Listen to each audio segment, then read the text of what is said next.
dia. Em instantes começamos a nossa live, cujo tema será rescisão, ok? Vamos esperar mais um minutinho e em instantes começamos a nossa live.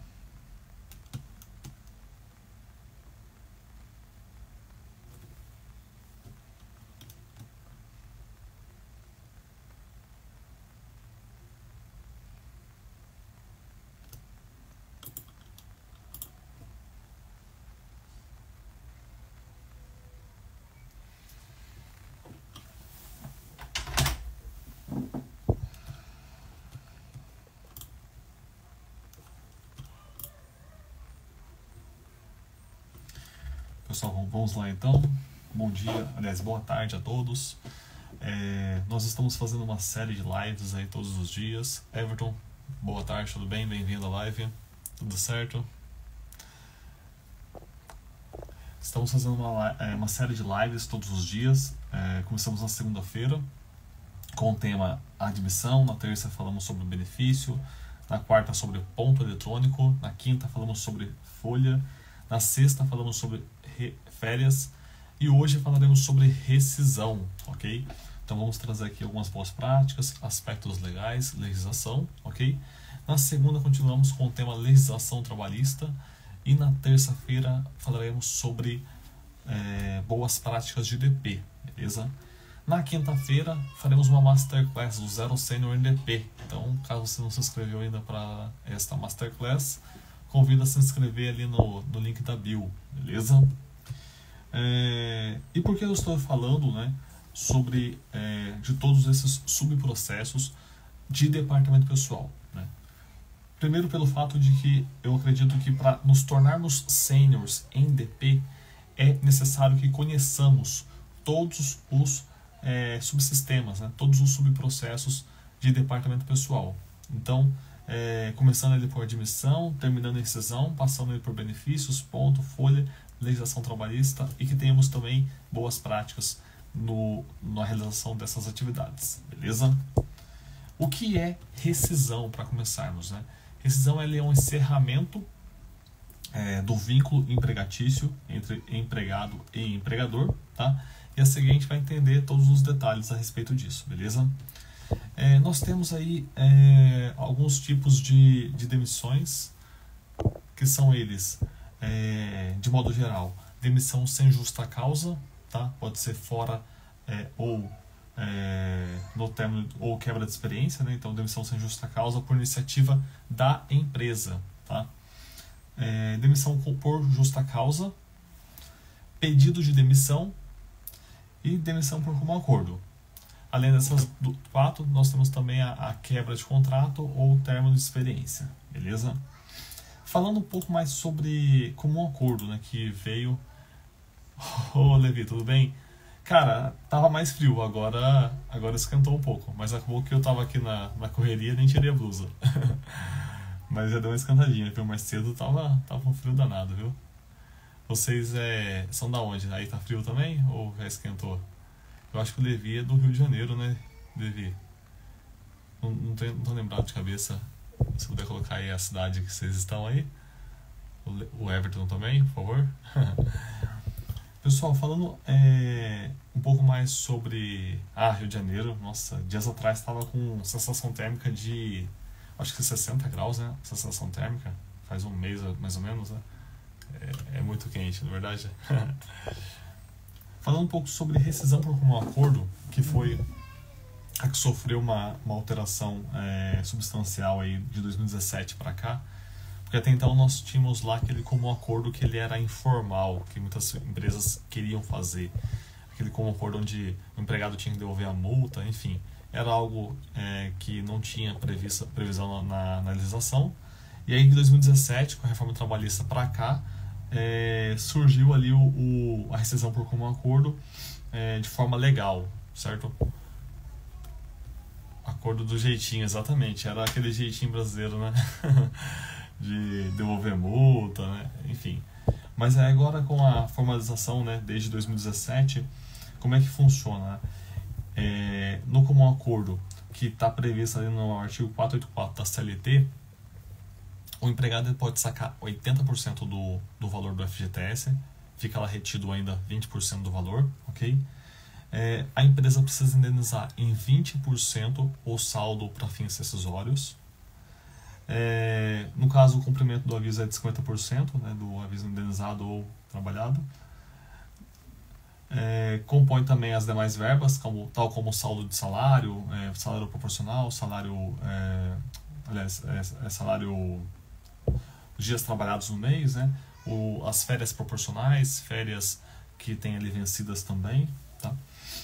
E o empregado que é demitido no comum acordo, aliás, que tem o comum acordo entre eles, entre empregado e empregador, ele não tem direito a sacar na verdade, não tem direito a dar entrada no seguro-desemprego, beleza? Diluir o valor, a multa na rescisão para o empregado não fugir com o valor. É bem isso mesmo. Eram as gambiarras que faziam antigamente, né? Esse comum acordo ajudou bastante a gente ter um meio termo. Até hoje eu fiz um post que mostra que realmente ficou assim benéfico, eu acho que tanto para o empregado quanto para o empregador. Porque antigamente, por exemplo, para a empresa mandar alguém embora, eu até fiz uma simulação hoje. No cenário hipotético que eu mostrei ali no post de hoje, o custo de demissão era de 16k, né, 16 mil reais. Para o empregado pedir demissão, tinha um custo de 6k, né, 6 mil reais. E no comum acordo fica em 9 mil. Ou seja, fica tanto bom para o empregado quanto bom para o empregador, né? No entanto, que até no último encerramento que eu tive contratual, né, para ir para a empresa que eu estou hoje, eu fiz o comum acordo e ficou bom tanto para mim quanto para a empresa. Então é um comum acordo, acho que bem razoável, bem legal. Não, gambiarra jamais, né? A gente não, em DP não existe gambiarra, é só ajuste técnico, bem lembrado. Pessoal, quais são alguns documentos importantes para compor os documentos de demissão e então fazer a homologação, tá? Documentos importantes. Primeiro, ficha de registro. Este ficha de registro é assinado tanto na admissão quanto na demissão, ali na homologação, aliás, ok? Então, a ficha de registro é o primeiro documento que compõe. Sempre peço também para que realize o ASO demissional, tá? A depender do risco ocupacional da empresa, tem um prazo ali de entre 90 a 135 dias. Então, depende do risco ocupacional. Se tiver feito o ASO periódico nos últimos 90 dias, não precisa fazer o ASO demissional, tá? E dependendo do risco da empresa, se for um risco baixíssimo assim, aí até 135 dias de prazo, tá bom? Mas com relação ao prazo do ASO, validade do ASO, é importante verificar o risco ocupacional na sua empresa com a sua assessoria de medicina do trabalho, beleza? A Gilcho foi a mais. Boa. Rafael, tudo bem? Seja bem-vindo. Célia Ramos também.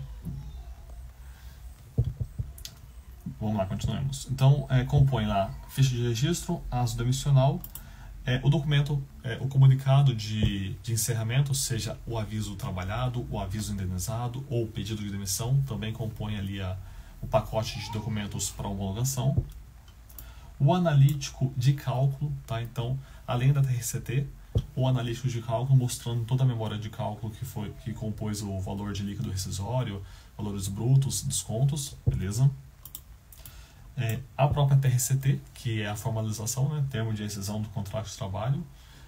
Eu, particularmente, gosto de explicar para o ex-empregado, né, na homologação, por meio do analítico, né? Eu acho que fica mais claro, mais organizado. Particularmente, eu acho a TRCT muito poluída, muito bagunçada, e aí no analítico eu consigo ali ter as informações melhores organizadas, tá bom? O último ponto, tá? Então o último fechamento de ponto, seja integral ou parcial ali, mas o último ponto para que ele possa assinar também, tá? O requerimento do seguro-desemprego, se for, né, demissão por parte da empresa, e aí esse requerimento orientar ele, que ele pode dar entrada através do aplicativo da carteira de trabalho digital, na aba benefícios, e ali ele informa o número do requerimento. O extrato para fins rescisórios, tá? É importante gerar aquele extrato para fins rescisórios mesmo, que ele traz todo o detalhamento, né? Extrato analítico para fins rescisórios. Traz todo aquele detalhamento. Agora o detalhamento da guia emitida do FGTS, informando a composição da multa certinho. E o PPP, tá? O PPP, se for um empregado que foi admitido de janeiro de 2023 para trás, é PPP físico. Se for de 16 de janeiro de 2023 para frente, é PPP eletrônico, que vai aparecer no portal do Meu INSS do próprio empregado, tá? Não sendo necessário assim imprimir e levar na homologação. Com relação ao seguro-desemprego, eles sempre perguntam, né? Eu oriento a entrar no aplicativo, informar o número do requerimento, fazer a solicitação. Mas, de modo geral, como é que funciona? Na primeira solicitação, se for uma primeira vez que o ex-empregado vá solicitar o seguro-desemprego, ele, no caso, 12 meses, ele vai ter direito ali ele tem direito até 3 solicitações de seguro-desemprego, tá? E aí, a depender de quantas solicitações que tiveram, né, na jornada de trabalho, na vida dele enquanto trabalhador, vai variar também o número de parcelas, tá bom? Um outro detalhe importante é com relação ao aviso, né, trabalhado e aviso indenizado, beleza? Então, independente se é pedido de demissão ou demissão por parte da empresa, sempre existe o aviso, tá? Sempre existe cumprimento, sempre existe 30 dias de aviso, tá? Se o empregado pediu demissão, ele deve cumprir os 30 dias de aviso e, no caso, se ele não cumprir os 30 dias de aviso, esses 30 dias pode ser descontado da rescisão dele. E se ele preencheu o pedido de demissão hoje, querendo cumprir parcialmente o seguro-desemprego, aliás, eu vi aqui seguro-desemprego, eu me confundi. Se ele pediu lá pedido de demissão para cumprir parcialmente o aviso, né, começa a contar a partir do dia seguinte, tá? Digamos que ele fala, quero cumprir 15 dias, né, até tal dia. Então, começa a contar a partir do dia seguinte, tá bom? E se a empresa mandou embora, aí tem algumas particularidades, beleza? São, por via de regra, 30 dias de aviso também, seja indenizado ou trabalhado, mas se o empregado trabalhou mais de um ano, acrescenta-se 3 dias a cada ano trabalhado. Então, por exemplo, digamos que o empregado trabalhou, ele ficou 10 anos na empresa, né? Então ele vai ter os 30 dias de aviso indenizado, mais 30 dias por tempo de serviço, dando assim 60 dias de aviso indenizado, tá? Se a empresa pediu para ele cumprir o aviso, né, ele tem 10 anos de empresa, então ele vai cumprir esses 30 dias, então vai ser 30 dias de aviso trabalhado e os outros 30 dias indenizado, beleza? Tem um outro detalhe com relação ao aviso trabalhado quando a empresa manda embora, que é o seguinte: o empregado ele pode optar se ele vai querer cumprir 30 dias integrais com redução de 2 horas por dia ou com a redução de 7 dias. Então ele pode escolher, eu vou cumprir ou 23 dias integrais ou 30 dias com redução de 2 horas. Tá? Existe isso para que justamente, uma vez que ele foi desligado da empresa, uma vez que ele foi demitido, ele tenha tempo, né, entre aspas, para procurar um novo emprego. Tá? E uma dúvida clássica com relação ao cumprimento do aviso, né, se o empregado chegar com uma carta, né, informando que ele conseguiu um novo emprego, eu devo não descontar o aviso dele, né? Eu consegui um novo emprego, não vai dar para cumprir mais o aviso. Tem como você não descontar mais? Então, nesse caso, depende, tá?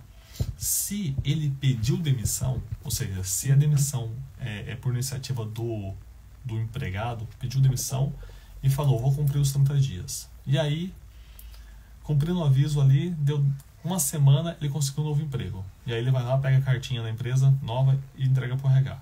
Não desconta mais. Se for pedido de demissão, a empresa pode recusar, tá?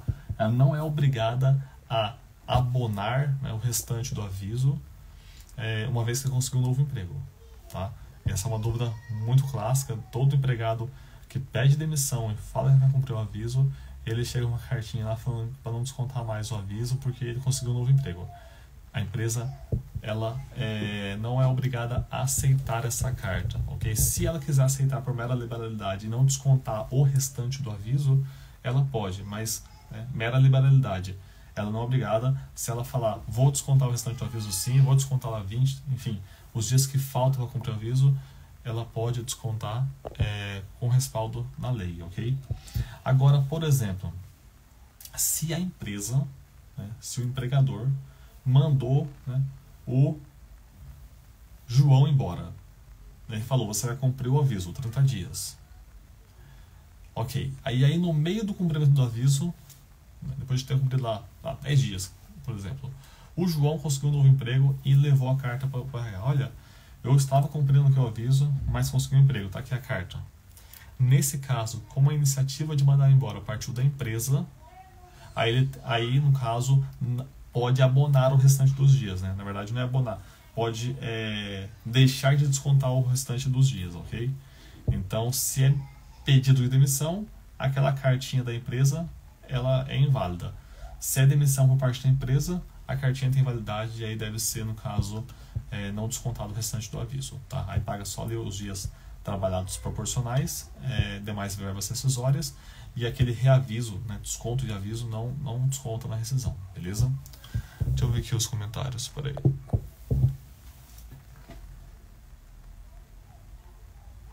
É bem isso mesmo. Lembrando da tabela do seguro-desemprego que o empregado sempre acha que vai receber o mesmo salário da época que estava ativo. Não é o mesmo salário. Tem uma regra de cálculo. Até terminando aqui a live eu posto essa regra no Stories depois. Eu tenho ela, um post que eu fiz, acho que no começo do ano. Aí eu posto lá.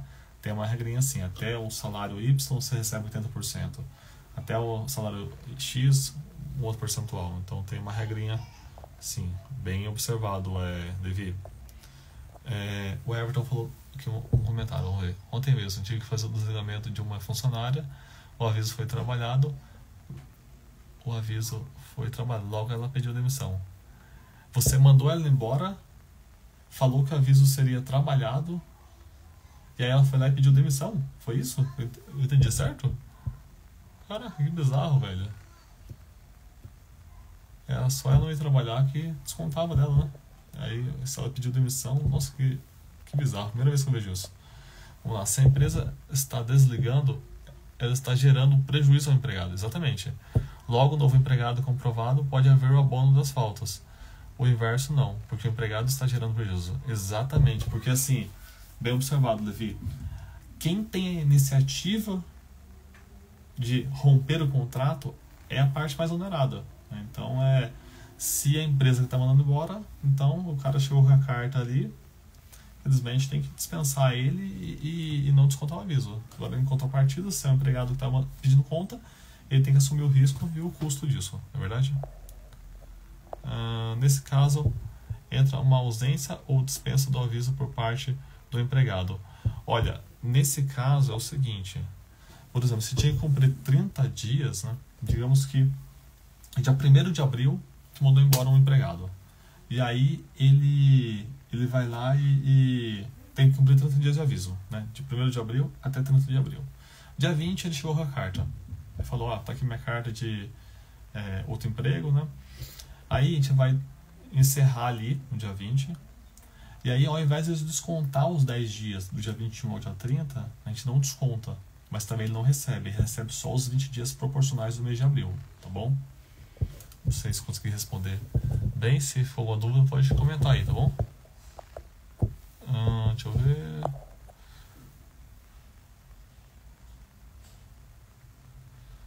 Everton, essa merece ser de problema. Verdade, cara. Bem isso mesmo. Bem isso.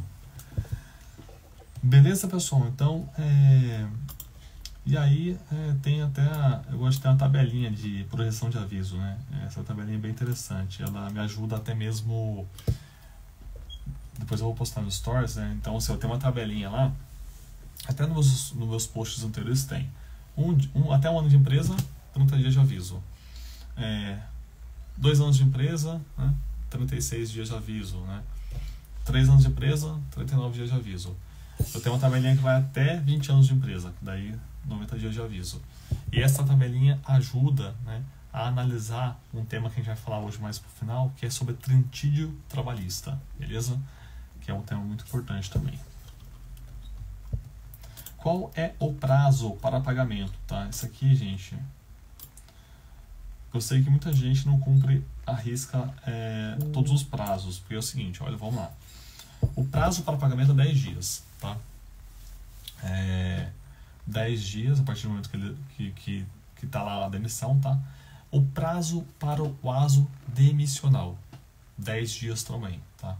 E o prazo para homologação, esse prazo que eu acho que muita gente não cumpre, é 10 dias também, tá? Então, o prazo para pagamento, o prazo para aso demissional e o prazo para homologação tudo é 10 dias, tá? Detalhe, né? Eu trabalhei no passado numa indústria que naquela época nós tínhamos que fazer a homologação lá na empresa ainda, aliás, no sindicato, tá? Para quem tinha mais de um ano. E aí eu ligava lá para agendar a homologação e nunca tinha agenda no prazo de 10 dias, tá? E aí eu sempre falava disso com eles, né? Eles, não, mas não dá erro não, tá? O prazo é só para pagamento. Mas assim, o prazo é para essas 3 coisas, tá? Os 10 dias é prazo para pagamento, aso demissional e homologação. Hoje faço todas as homologações na própria empresa, tá? E aí consigo cumprir esse prazo, porque daí geralmente acontece a demissão, geralmente a gente já demite de manhã, porque, né, acho um pouco deselegante se deixar o trabalhador trabalhar o dia todo e mandá-lo no final do dia, então a gente já demite de manhã. Quando a gente já demite ele, a gente já encaminha ele para fazer o aso demissional, né, de manhã ainda também, tá? E a gente abona o restante do dia dele. E aí eu já agendo também a homologação no prazo de 10 dias, conto 10 dias ali, já agendo com ele, e aí consigo cumprir esse prazo perfeitamente, tá? Deus nos proteja, homologações do sindicato. Nossa, verdade, cara, era bizarro antigamente, né, cara? Tinha alguns sindicatos, cara, por incrível que pareça, tá? Eu sou meio anti-sindicato, mas assim, tinha uns sindicatos que ainda conseguia manter um diálogo ali, enfim, né, uma coisa amigável, né, um pouco coerente. Mas tinha sindicato, cara, que, nossa, era complicado demais de lidar, não é verdade?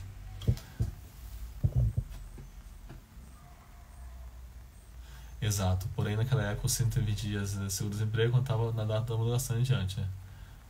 Pois muitos casos fugiam dos 120 dias. Exatamente, porque, nossa, eu lembro que homologação, às vezes a gente conseguia a data, depois de 20 dias foi desligado, então era péssimo, né? Hoje fazer tudo em 10 dias, por ter essa facilidade de fazer na própria empresa, ajuda demais. Vocês fazem a homologação na própria empresa aí? Se vocês puderem comentar também, beleza?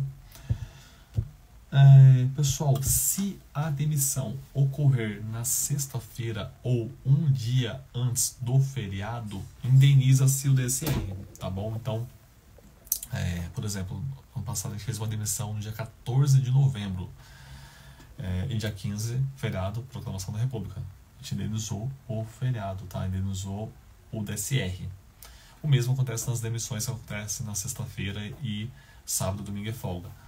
Geralmente sábado é compensado, domingo o DSR, a gente indeniza, no caso, o DSR, tá bom? Faz na empresa, né, Levi? Bem melhor. Eu também faço na empresa lá. Geralmente é mais tranquilo, até pro empregado, né, cara? Um outro tema que eu quero falar também é sobre abandono de emprego, tá? Abandono de emprego, pessoal, ele é passível de justa causa, tá? E aí acontece. Mas como é que funciona essa justa causa? Tem que esperar 30 dias de ausência, tá? E nesses 30 dias é importante que você evidencie, né? Envie, apesar de ser antigo, né, no tempo que a gente está vivendo, mas envie telegramas pedindo comparecimento ou pedindo a justificativa da ausência. E aí na ausência, né, no sumiço mesmo dos 30 dias, você pode aplicar a justa causa, tá bom? E a gente usa ainda telegrama, apesar de ser um sistema já super arcaico, né? A gente que está na era do WhatsApp aí, do Slack, Skype, e-mail, infelizmente para esse assunto ainda usa, no caso, Telegrama, tá?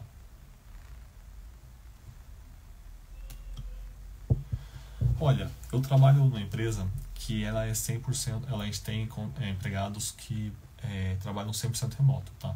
Então isso é uma prática comum, né? O que eu peço, mesmo quem está distante, né, é fazer a carta de próprio punho, tá? Então eu peço assim, ó, faça a carta, eu até peço para eles pegar um modelinho na internet, enfim, e fazer de próprio punho, tá? Escanear ou mandar foto e enviar para nós, tá bom?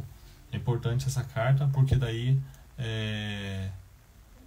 se ele alegar que ele foi induzido, né, a fazer ou pedir demissão, algo do tipo, a carta de próprio punho ela te dá esse respaldo legal, beleza? Se alguém mais quiser comentar sobre isso, tá? E aí o envio, né, dessa carta ser por e-mail, WhatsApp, Slack, Skype, qualquer outro meio de comunicação, desde que esteja preenchida a próprio punho, eu não vejo problema. Se vocês, Léo, Levi, quiser comentar também, tá? Para até enriquecer a conversa, eu acho válido. Vamos lá. Trinstígio trabalhista. Como é que funciona, tá? O trinstígio, ele é o quê? Ele é o lapso de 30 dias que antecede a data base, tá? Data base do sindicato. Então, assim, ou da categoria sindical.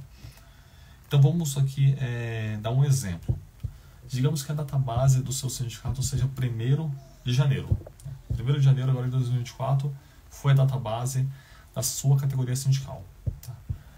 E aí, como é que funciona? 30 dias antes inicia a estabilidade chamado período de trinstígio. Tá? Então, ou seja, a partir de 1º de dezembro de 2023, iniciou ali o período de estabilidade provisória chamado trinstígio. Nesse período não pode haver demissões ali que caiam nessa data, tá? Então, assim, por exemplo, digamos que eu faço uma demissão de no caso, vamos pensar aqui, demissão, aviso indenizado no dia 30 de novembro, tá? 30 dias de indenizado daria mais ou menos a 29 de dezembro, certo? Ou 30 de dezembro, 29 de dezembro daria, tá? Ou seja, caiu dentro do período de 1 a 30 de dezembro, que é o período de trinstígio, o período de estabilidade. Nesse caso, o ex-empregado, aquele demitido, terá direito a um salário a mais pago em sua rescisão, que é a multa de estabilidade do trinstígio, beleza? Mas aí acontece, é importante observar aquela tabela que eu vi por vocês de aviso indenizado. Então, se o empregado ele tem, por exemplo, 10 anos de empresa, né? Então ele vai ter direito a 60 dias de aviso indenizado. Então, é importante observar, por exemplo, se a gente mandar embora ele no dia 15 de outubro, aviso indenizado, 60 dias para frente vai cair no dia 15 de dezembro. Ou seja, a data fim, né, a data do aviso projetado, vai cair no lapso de 30 dias que antecede a data base, que vai cair no dia 15 de dezembro, ou seja, também é devido à multa do trinstígio. Tá? Então, o que eu faço, até com uma boa prática, todo ano? Tá? Eu gero uma lista dos empregados, né, data de demissão, tempo de empresa, e quanto que isso projeta em termos de aviso indenizado. E envio para os gestores, falando, olha, caso você queira demitir qualquer um desses empregados, aí tá a data que pode ser demitido, a data limite, tá? Porque o cara tem 1 ano de empresa, ele pode ser demitido na data X, mas o cara que tem 10 anos de empresa não pode ser naquela mesma data. Então a data, o tempo de empresa que ele tem, determina o aviso indenizado, e se esse aviso indenizado cair projetado dentro do período de trinstígio, tem que pagar a multa do trinstígio para o empregado, beleza? Não sei se ficou alguma dúvida sobre essa explicação. Se ficou, pode comentar aí, beleza? É importante também falarmos sobre algumas estabilidades, tá? Então, assim, uma das estabilidades provisórias que a gente sempre tem que observar é sobre a estabilidade da licença maternidade, tá? Então, quando que começa a estabilidade da licença maternidade? Desde o momento ali que a mulher, no caso, fica gestante, né? Desde quando ela comunica a empresa, até o 5º mês após o nascimento, tá? Ou até um mês depois que ela retorna ao trabalho. Haja visto que a licença maternidade, por via de regra, são 4 meses, né? 120 dias. Exceto algumas empresas que são 180, né? Às vezes por convenção coletiva ou até mesmo, né, por alguma particularidade. Mas de modo geral, tá? A estabilidade provisória de gestante é desde o momento ali que descobre a gravidez até o 5º mês após o nascimento da criança, beleza? Detalhe, tá? Caso a mãe tenha sido desligado, né? Digamos que uma mulher foi desligada, né, hoje, e aí passou um mês, né, ou 2 meses, ela descobriu que está grávida. Ela deve comunicar a empresa de imediato, tá? E aí, comunicando a empresa tem que fazer a reintegração, tá? E um detalhe importante é o seguinte: digamos que a mulher tenha sido desligada hoje, dia 20 de abril, tá? E aí ela informou a empresa, né? Ela descobriu, informou a empresa, né? Comprovou ali, lá no dia 15 de maio, por exemplo. Tá? Olha, chegou no 15 de maio, ela comunicou a empresa: informe que estou gestante, segue aqui e tal. É um documento que comprova. A empresa tem que fazer a reintegração, né, com a data, não no dia 15 de maio, mas sempre, a mulher foi desligada no dia 20 de abril, a data de reintegração tem que ser a partir do dia 21 de abril. Tá? Ou seja, um dia após o desligamento. Tá? Porque às vezes eu já vi algumas pessoas falar: não, pode reintegrar, por exemplo, dia 15 de maio, que foi quando ela avisou. Não, tem que reintegrar dia 21 de abril, reabrir folha, recalcular, tá? Ela, no caso, tem que devolver a rescisão dela, ela tem que ir na Caixa Econômica Federal, se ela recebeu a multa de 40% da FGTS, ela tem que ir lá na Caixa Federal, informar que ela recebeu essa multa, pagar uma guia, que é a guia de, acho que é restituição de valor de FGTS, tem um GRF, Guia de Restituição de FGTS, tá? Depois que ela paga isso, ela comprova para nós, a gente entra para poder dar entrada para restituir os 40%, funciona dessa forma, tá bom? Estabilidade provisória para cipeiro, tá? São 2 anos de estabilidade, tá? Desde o momento da candidatura, já inicia a estabilidade ali, tá? Até, né, 2 anos para frente. Então, assim, tem 1 ano de estabilidade, que é o ano de mandato, e depois que termina o mandato de cipeiro, mais 1 ano de estabilidade, beleza? Acidente de trabalho, 1 ano após o retorno ao trabalho, tá?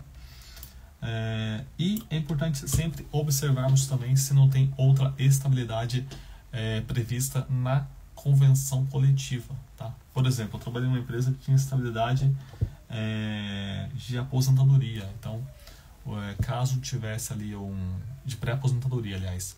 Então, por exemplo, se tivesse ali um empregado que fosse aposentar nos próximos 2 anos, ele tinha estabilidade. Então, é importante a gente observar se na nossa convenção coletiva não tem alguma outra estabilidade ali no caso, tá bom? E agora falar um pouco sobre boas práticas, tá? Já caminhando para o final da live. Boas práticas temos aí, vamos lá. Estar, né, atento, né, a tudo que é legislação trabalhista, né, sobretudo o que a CCT sua fala, a CLT, né, não infringindo nenhum desses tópicos que eu citei aqui, tal como prazo para pagamento, observar o clientídio, né, se a demissão ocorrer na sexta-feira ou antes do feriado, indenizar o DSR, enfim, estar atento à legislação trabalhista, tá? Isso ajuda a facilitar passíveis trabalhistas para a empresa, tá? Entender sobre cálculos trabalhistas é de suma importância. Então, assim, até para você, enfim, conseguir explicar com domínio ali pro empregado que teve o seu contrato encerrado, tá? Isso aqui, para quem é da época de 2016 para trás, enfim, como tinha que explicar na frente do advogado do sindicato, a gente, enfim, dominava isso, não é verdade? Eu acho que é importante também, né, uma skill necessária é saber, né, fazer cálculo na mão. Então, assim, se a empresa pede, eu quero fazer uma simulação de quanto fica para demitir 5 empregados. Então, a gente saber fazer esse cálculo na mão é importante, né, para poder evidenciar ali, mostrar para a diretoria o custo daquela demissão.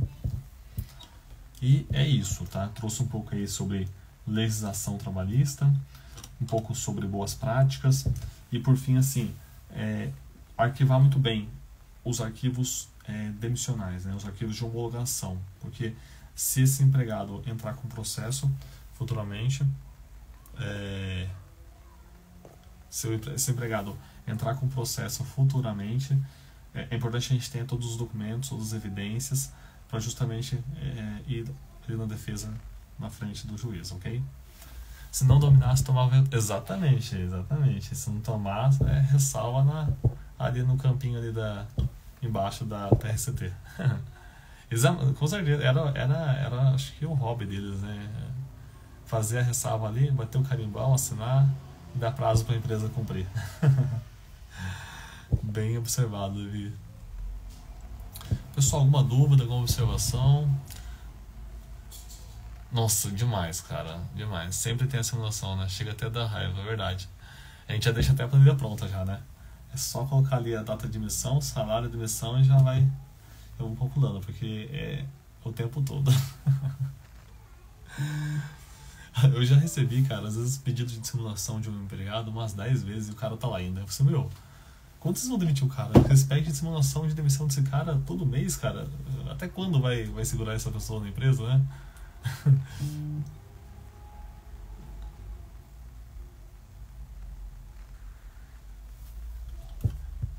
Fala do fim do pisca, estamos de pé batendo palmas, é verdade. Agora, eu tô achando interessante essa questão da FGTS digital, né? Porque tudo está centralizando para o CPF, né? Então, isso ajuda, né? Porque antigamente, eu trabalhei numa empresa, cara, que acontece, a menina, para ela, antes de mim, para ela poder ganhar tempo, o que ela fazia? Ela digitava num qualquer lá e mandava a dimensão para frente, né?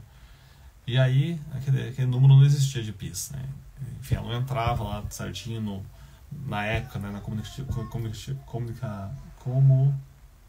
conectividade social para pedir o PIS de um novo empregado, por exemplo, ou de uma pessoa que teve o primeiro emprego. Ela chutava o número lá e enviava. Agora, né, com o FGTS digital, o CPF, o número do CPF substituiu o número do PIS. Isso é maravilhoso. Então era muita coisa, né? Agora tudo com CPF, né? Carteira de trabalho também digital, né? O número dela é o CPF, não tem mais aquele número sério, então é tudo o CPF, né? Os 7 primeiros números do CPF é o número da carteira, os 4 últimos números do CPF é a série da carteira, então isso ajudou demais. As coisas têm melhorado para nós, né, pessoal? Para quem trabalha bastante tempo no DPI, a gente tá vivendo um bom momento aí.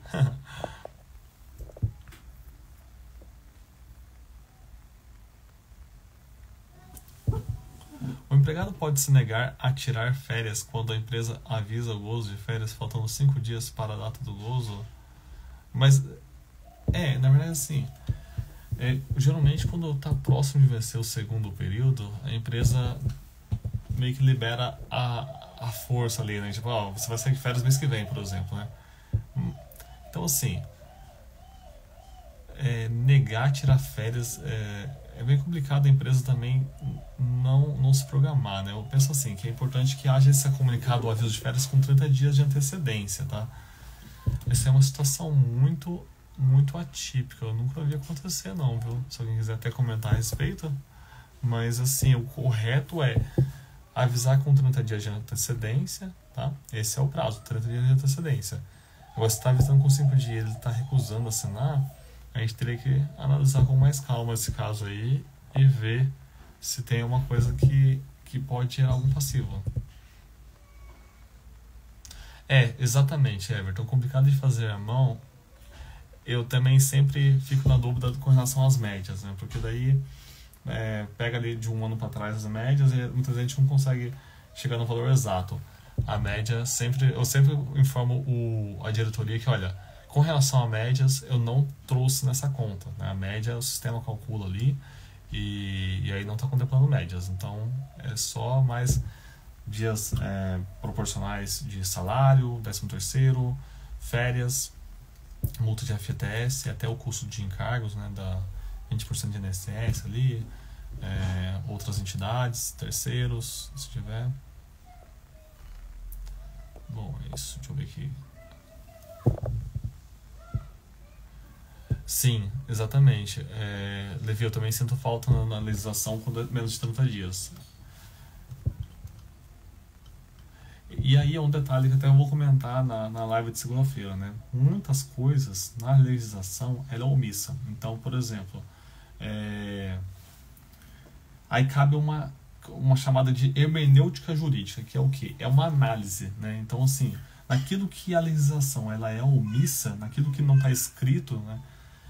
Cabe uma interpretação, né, nossa, e ver o que gera menos risco para a empresa, o que onera menos a empresa, né? Então, muitas vezes a gente tem, na inexistência de um artigo específico na CLT, na convenção coletiva, ou na inexistência de um entendimento jurisprudencial, cabe a nós fazer uma análise, uma interpretação e aí, de repente, até mesmo correr o risco, mas sempre visando onerar menos a empresa, não é verdade?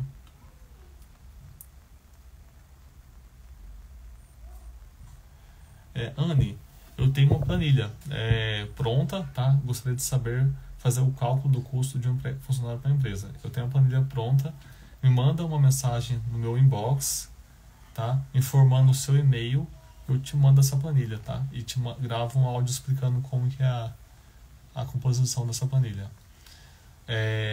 Dias atrás eu fiz um post, acho que está recente ainda, onde eu mostrei também como que eu fiz o custo, tá? Que eu fiz um post no dia... há 7 dias atrás, tá? Lá eu também fiz um post e também subi no canal do YouTube um vídeo, tá? Mas de qualquer maneira eu te mando também depois aqui, tá? Ana Lima 0307, eu vou anotar aqui, eu te mando, tá? Se não me falha a memória, acho que essa semana o Levi, que tá aqui online, ele também fez um post, foi antes de ontem, né, Levi?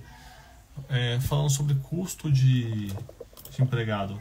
Então você tem aí o conteúdo meu e do Levi falando como faz esse custo. Confirma comigo, Levi, se você fez. Acho que você fez essa semana, até curti, comentei lá. Ah, você fez? Fez. Nossa, fez mesmo. O Levi fez um post muito interessante, pessoal, falando sobre o custo do empregado, se ele for CLT versus se ele for PJ, MEI. Muito bacana, ele postou há 2 dias atrás.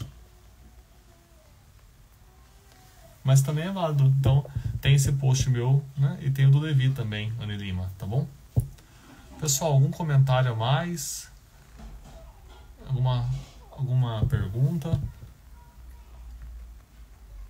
Imagina, Ana, estamos à disposição. Caso não tenha mais comentários, prosseguiremos aí para o encerramento da live e continuaremos na próxima semana. Aliás, em breve eu vou trazer o Levi para fazer uma live com a gente, tá? Tô só terminando essa série aqui e já vou começar a agendar lives semanais. Cara, a gente tá para lançar na próxima semana um curso muito legal, viu? A gente vai até fazer um anúncio desse curso na nossa Masterclass do Zero Senior DP. A gente vai fazer um anúncio e vai lançar uma promoção ao pessoal. Beleza? Valeu, Levi. Tamo junto. Terminando essa série de lives, eu vou fazer lives semanais e o Levi vai ser o nosso primeiro convidado, hein? Ele já se dispôs ali comigo no inbox e fazer uma live comigo, então... Beleza, pessoal? Alguém mais tem alguma pergunta? Comentário?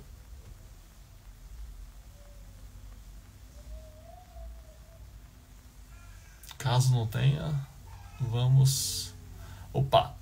Me pegaram agora com uma dúvida sobre decisão. Um amigo meu me perguntou por jovem aprendiz. Não recebe 13º. Não, o jovem aprendiz recebe sim. O jovem aprendiz...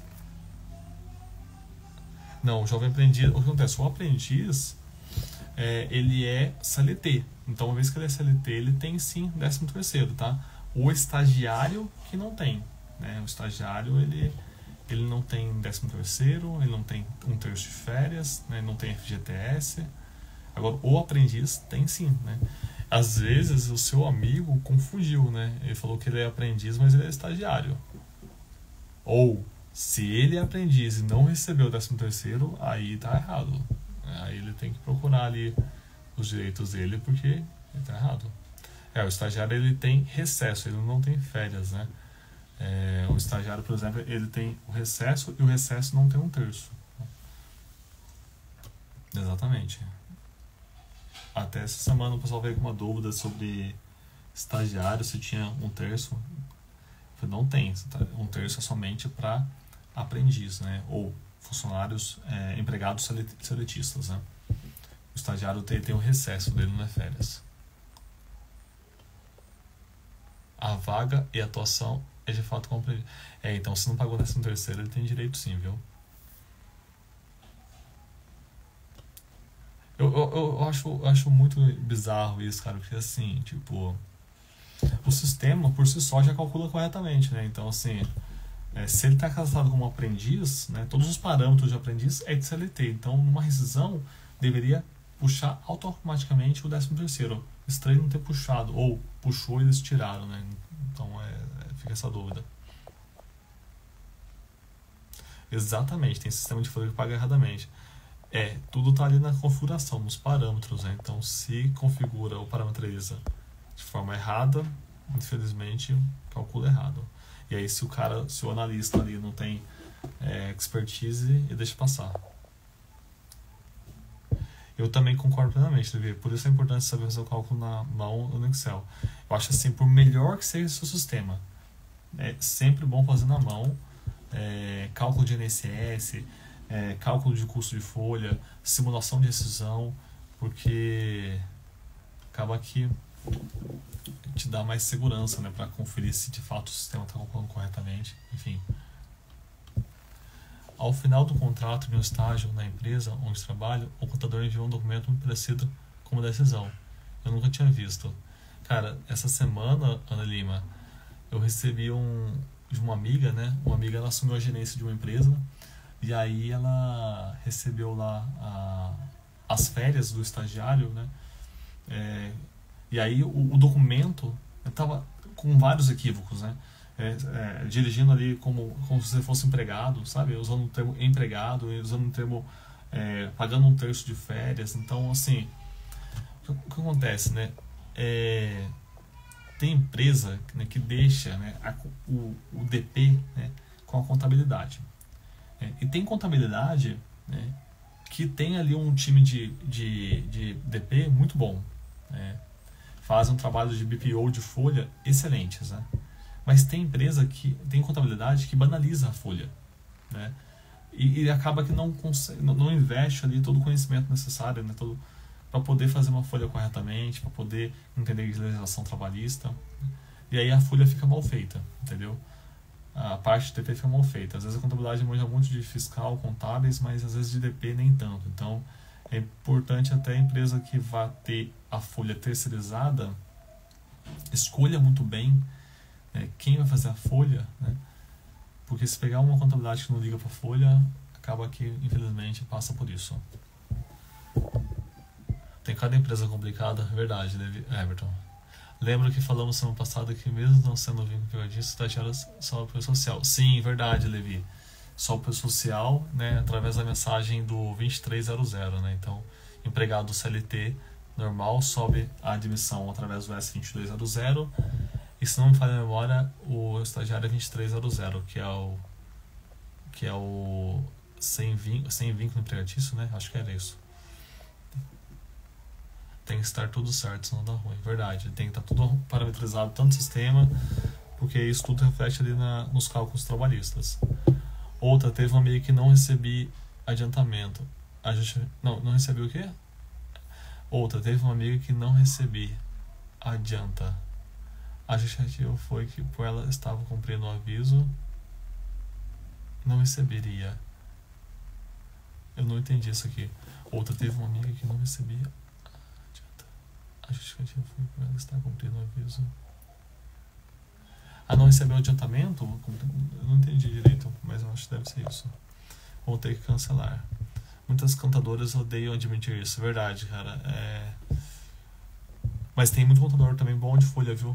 Não é tipo generalizar, não. Eu falei que algumas contabilidades,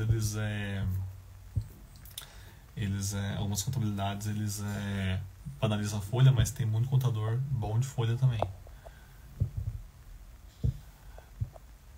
A pior coisa é o contador, por isso tudo vai ser um. Qual a diferença entre contrato CLT e PJ? O contrato CLT, o empregado ele tá ali todo respaldado pela consolidação das leis do trabalho, né? Tem também a CCT que respalda ele, né? Ele tem o salário dele, o 13º, tem o FGTS, INSS, existe o vínculo empregatício, tá? Então ele tem um respaldo legal maior, tá? O PJ, ele é um prestador de serviço, então ele abre a empresa, né? Abre a sua própria empresa, e ao invés de ele ter todos os direitos trabalhistas, como o FGTS, como seguro-desemprego, como INSS, férias, 1/3 de férias, ele emite uma nota, né, em relação à prestação de serviço que ele fez no longo do mês, tá? Assim, em termos de ganhos, muitas vezes o PJ ele tem uma vantagem maior, né? Até o Levi fez uma análise muito legal sobre isso, né? Que eu concordo plenamente. Às vezes, por exemplo, um empregado que tem um salário de 5 mil, ele custa para a empresa 10 mil. E às vezes ele recebe aquele líquido 3.500. Então, olha a diferença, né? Salário nominal de 5, custa 10 e recebe 3.500. Então, já um PJ, né? Digamos que ele negocia ele receber 7.500, né? Então, vamos facilitar, 7 mil, que daí ele enquadra no MEI, né? 7 vezes 12, 84, enquadra no MEI. Se ele negocia 7 mil, ele recebe os 7 mil, ele custa para a empresa 7 mil. Então, assim, em termos de custo para a empresa, em termos de ganho financeiro, ser um MEI, por exemplo, vale muito mais a pena, né, em termos financeiros, né, tanto para a empresa quanto para o empregado. Mas hoje no Brasil ainda é um tabu isso, tá? Como, infelizmente, os governos eles têm uma carga tributária muito alta, trabalhista, então o governo não vai legalizar isso, porque senão ele tem uma perda financeira muito grande, na verdade. Então o empregado, por exemplo, que custa 5 mil, 20% de INSS, às vezes tem os 5,8% de terceiros, às vezes tem lá 2, 3% de RAT ajustado. Então o governo não vai querer perder tudo isso, então ele criminaliza ali um pouco do PJ, né, ou critica, né, por conta da perda financeira que o próprio governo tem nas guias de encargos, né.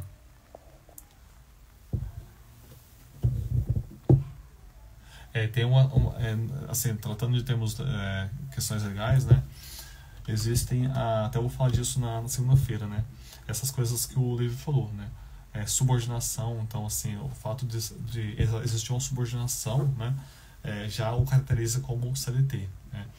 O fato do empregado estar o dia todo exclusivo para a empresa também caracteriza. A pessoalidade também, então, ou seja, no PJ, por exemplo, teoricamente, né, por ser uma empresa prestando serviço, ela pode mandar uma outra pessoa prestar serviço.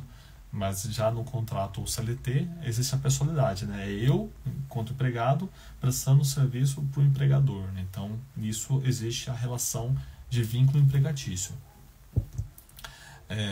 E aí na segunda-feira eu vou até comentar sobre isso, tá? São 5 características que descrevem o vínculo empregatício, tá? Se ferir esses princípios básicos do princípio trabalhista, já está gerando vínculo e se torna contrato CLT com vínculo e causa ganho na justiça. Exatamente, né? Muito bem observado, porque assim, às vezes acontece, a empresa contrata vários PJs, tá? Pelo fato do custo ser menor, mas trata esses PJs como CLT. Então, assim, fala para ele, ó, você tem hora para entrar, hora para sair, você vai responder pro fulano de tal, né? Ou seja, passa a ter subordinação, você vai ter que trabalhar o dia inteiro para mim, então vai ter, ó, ele não vai poder ter outros contratos, né? Muito menos com concorrente, ou seja, já começa a ferir lá a exclusividade, começa a ferir a pessoalidade, começa a ferir a subordinação, ou seja, se esse PJ sai dessa empresa e entra na justiça, né, existe o reconhecimento do vínculo empregatício. Muito bem observado, Levi. Anelime, o mais difícil é a linha tênue entre CLT e PJ, porque sempre se cruzam. Exatamente. Hoje no Brasil é muito tênue mesmo, né, essa linha, e eu particularmente gosto muito da ideia do PJ em termos de ganho financeiro, né? Mas é uma linha muito tênue e a empresa que decide ter PJs, né, olhando pelo ponto de vista de DP, tá? A empresa que decide ter PJs, né, ela tem que estar muito ciente dos riscos que ela vai correr, tá? Até, assim, vou dar um exemplo para vocês. O diretor da minha empresa perguntou para mim, cara, o que você acha de PJ? Falei para ele, se você quiser me transformar em PJ, né, eu aceito, porque eu tenho um ganho financeiro, né, um up muito maior. Entretanto, se você me perguntar, você acha que vale a pena implantar a periodização aqui dentro da empresa? Eu vou falar que não, porque os riscos trabalhistas que você vai ter são inúmeros, né? E aí não tem como você controlar isso, né? Não tem como você enfim, criar mecanismos para que não exista riscos trabalhistas tendo PJ. É muito complicado, na verdade. Agora, enquanto CLT, né, você consegue, né, seguindo corretamente a legislação, seguindo corretamente a CCT, você está blindando a empresa de inúmeros riscos trabalhistas. Mesmo assim, tem processos, né? Porque daí cada pessoa pensa de uma forma, e aí, se ela se sente lesada, ela vai buscar o direito dela. Alguém mais, pessoal?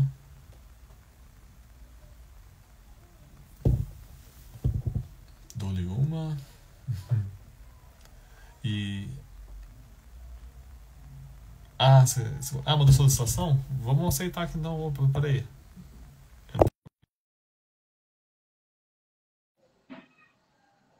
Aceitei aqui, Levi. Como é que faz? Será agora? Peraí. Cargos estratégicos valem. Te mandei solicitação.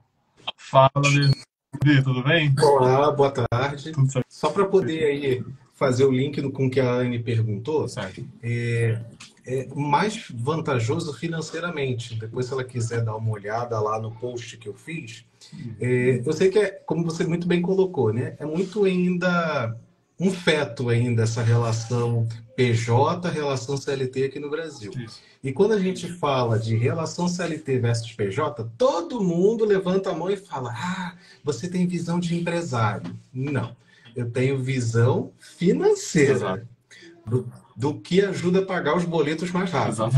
Porque não é? Porque você pensa, às vezes a pessoa ela tem um salário relativamente alto.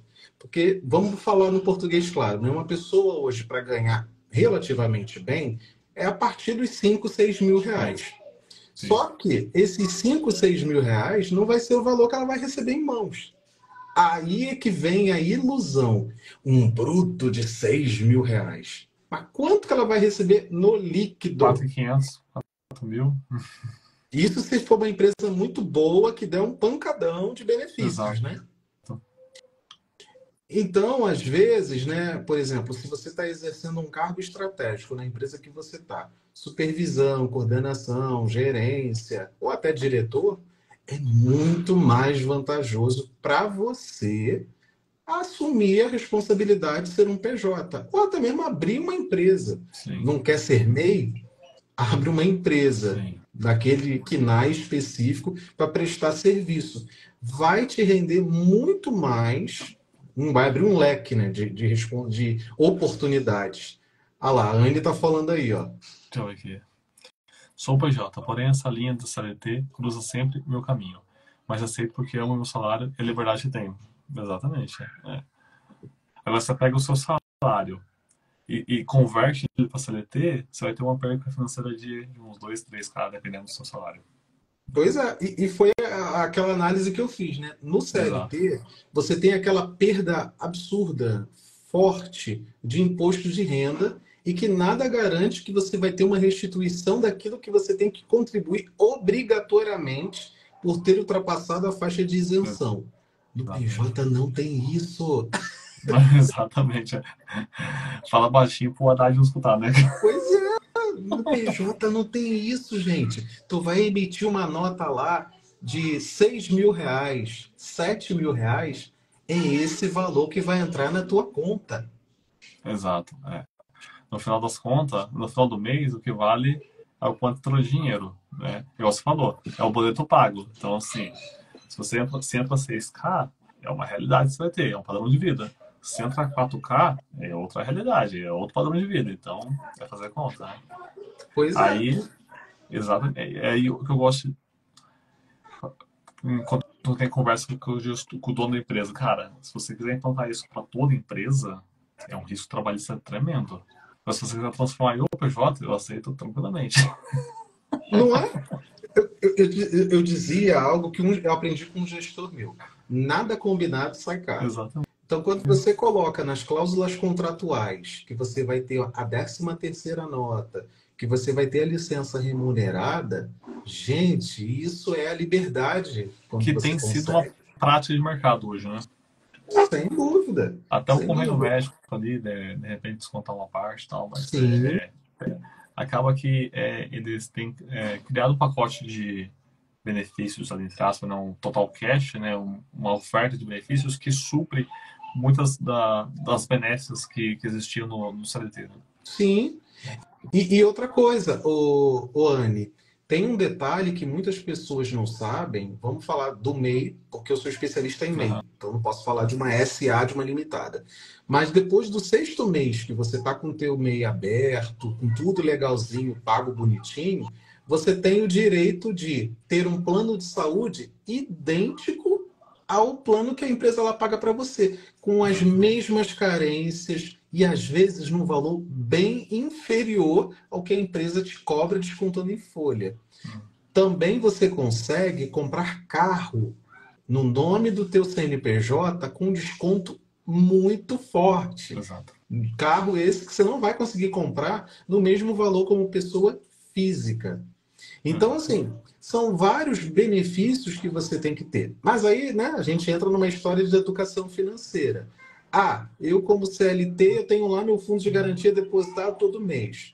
Você vai ter que aprender a fazer uma reserva com o que você ganha a mais, como Exato. PJ, para poder se precaver de incertezas da vida. Exato. É Mas, igual, até esse comentário responde um pouco da dúvida do Everton, né? Não é dúvida, na verdade, comentário, né? Caso tenha haver um desligamento, você sai, né, um pouco prejudicado. Mas se você fez ali uma poupança ali, né, nem poupança, né, um investimento mesmo, né? Você acaba que tem essa compensação, né, financeira. Você tem um pé de meia já, né? sim, e no caso, o Everton, direcionando para você, todo contrato pessoa jurídica existe cláusula de quebra de contrato. Sim. É isso que é muito importante frisar. Se alguém, né, não é bilateral, não é os dois quebrando o contrato, mas você está quebrando ou ele está quebrando, tem que pagar o proporcional da vigência do contrato. Uhum. Então não é tipo assim, né? O diretor acordou de mau humor, chegou e vai quebrar o contrato com o PJ e o PJ vai ver na Viva e sair chupando o dedo. É, Vai pegar o valor orçado daquele contrato, vai dividir por 12 e vai multiplicar pelos meses restantes. Então, não há perda quando está amarrado tudo com as cláusulas exatamente. contratuais juridicamente. Uhum. Não pode aventurar ali, né, sem fazer sem contrato, né, na empolgação. Reconheço o risco dos empresários, dificilmente encontramos pessoas que tenham boa índole para assumir o serviço e não prejudicar a empresa. É bem isso mesmo. O que eu faço é investir visando minha aposentadoria. Sigo com o PJ exatamente, porque assim, a rentabilidade da FGTS é 3% mais TR ao ano. Né? Se você pega um investimento, um fundo imobiliário, algo que te paga de repente algo próximo a 1% ao mês, está tendo uma rentabilidade 3 vezes maior já. Né? Sim. Ó, o Everton mandou outra pergunta aí, ó. Mas, assim, o contrato não tem um tempo estipulado? E quando chega o período de vigente do contrato? Como que você lida com essa realidade, Levi? Então, ô Everton, um mês antes de terminar o contrato, você já tem que reunir com o seu cliente para poder fazer ou não a renovação do contrato. O mais interessado nessa relação aí é você, como prestador de serviço. Então, você não vai deixar o contrato terminar sem antes você ter a certeza da renovação. Eu, por exemplo, faço contratos sempre com 6 a 12 meses. Quando tá lá batendo no quarto mês, eu já sento com o meu cliente e aí, vamos renovar, não vamos, para que eu possa me projetar financeiramente. No caso daqueles que eu faço com 12, a mesma coisa. E aí, vamos renovar ou não vamos? Porque se ele quebrar o contrato, eu já tenho que ter outro para poder cobrir. Então você Exato. tem que ter essa análise um pouco fria, né, de valores. Para serviço para as empresas, todavia, não sai do fixo para não ter surpresas. Mas é algo legal também, né? Você construir uma carteira de clientes por fora, né? De repente, chega um momento que essa carteira de clientes está tão atrativa, né? Que aí você consegue desvincular do fixo e ficar só na prestação do serviço. Então, deixa de ser um empregado para se tornar um empresário. De repente, um BPO, acho que a parte de BPO também, de folha, de repente. Sim, e vale super a pena, tá, o Everton? Eu sempre fui CLT ao longo dos anos, mas em 2020 eu resolvi abrir a minha empresa de treinamento e consultoria e tentei me dividir nos dois mundos, mas chegou uma hora que eu não consegui. O que me faltava? Estrutura e vergonha na cara. Por É, porque você sabe o profissional que você é, a competência que você tem para poder fazer as coisas. Mas se você não acreditar em você mesmo, ninguém vai acreditar. exato. Né? Ninguém vai E acreditar. também, assim, o caminho vai se abrindo, né? Então, por exemplo, né?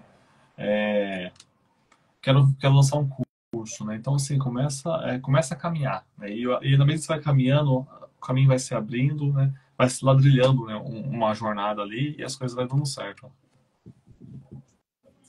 E ficou mesmo, É. o Everton. Sabe por quê? Hoje em dia eu não tenho mais, tá? Mas eu já cheguei a ter cliente no Japão Nossa. e nos Estados Unidos, para ser mais exato, na Pensilvânia.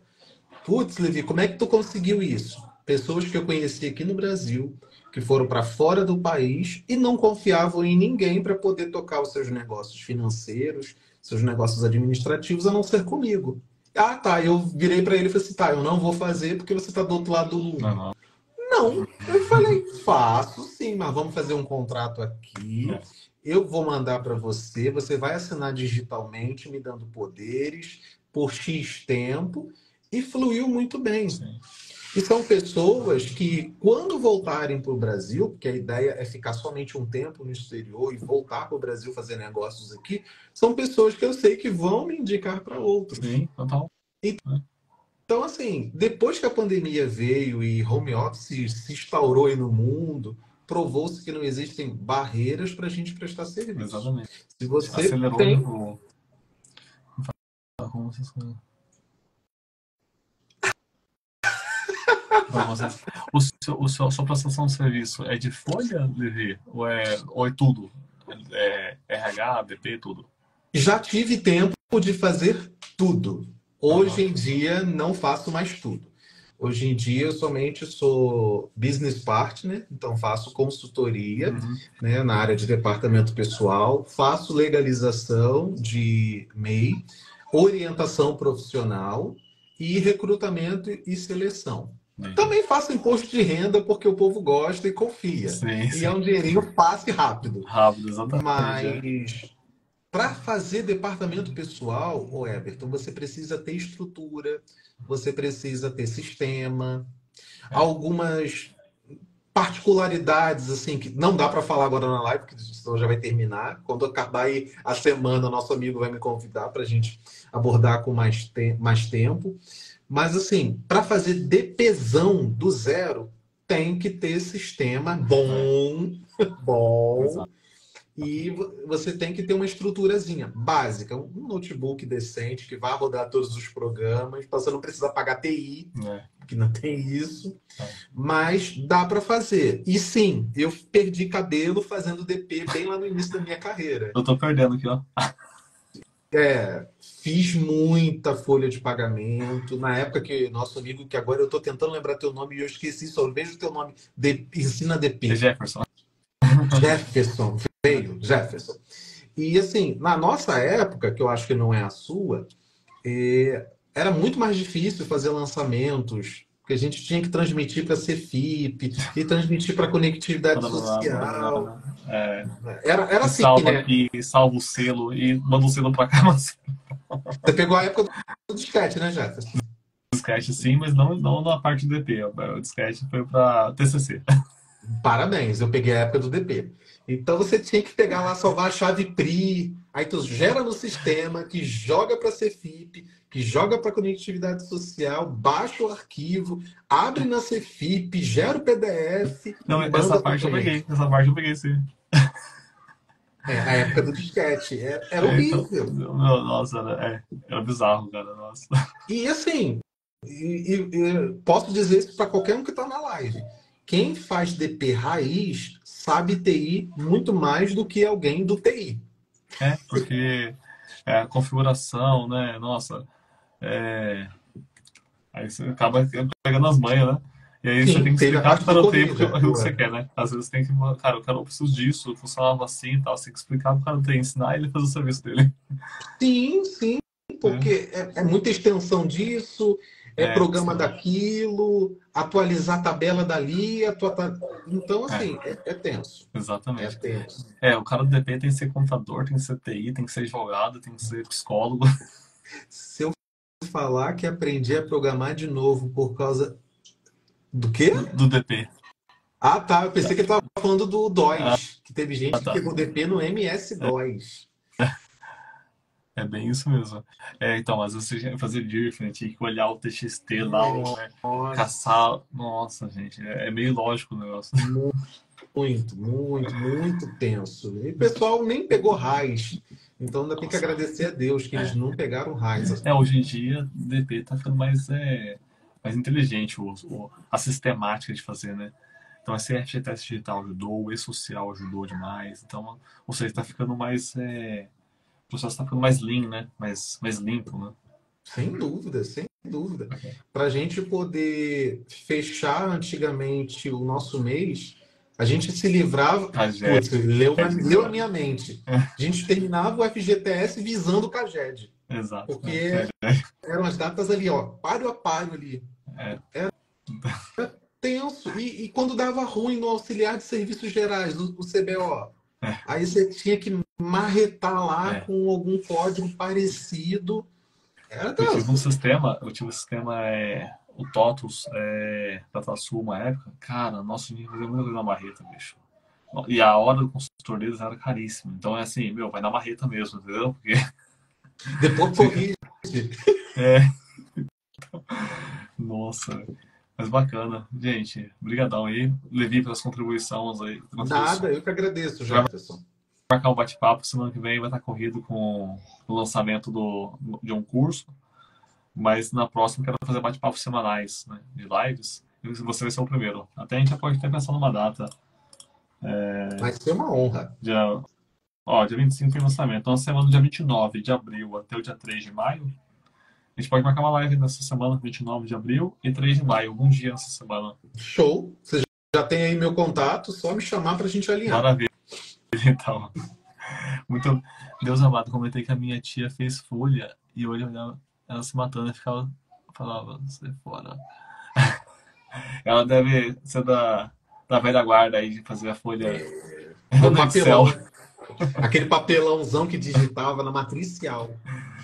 Imprimia o lead no matricial, né? Hoje é Meu só Deus. subir lá e chega automático no meio da pessoa. Enfim, Vem. Muito obrigado, Levi. Muito obrigado, Everton. Muito obrigado a quem mais está aqui presente. Márcia, Pati e. Opa! Levi já saiu. Obrigadão, pessoal. A gente se vê segunda-feira, tema legislação trabalhista, terça, boas práticas, quinta, masterclass. Obrigadão pela presença de vocês. Um ótimo sábado aí com a família de vocês. E brigadão mesmo, viu? Até mais.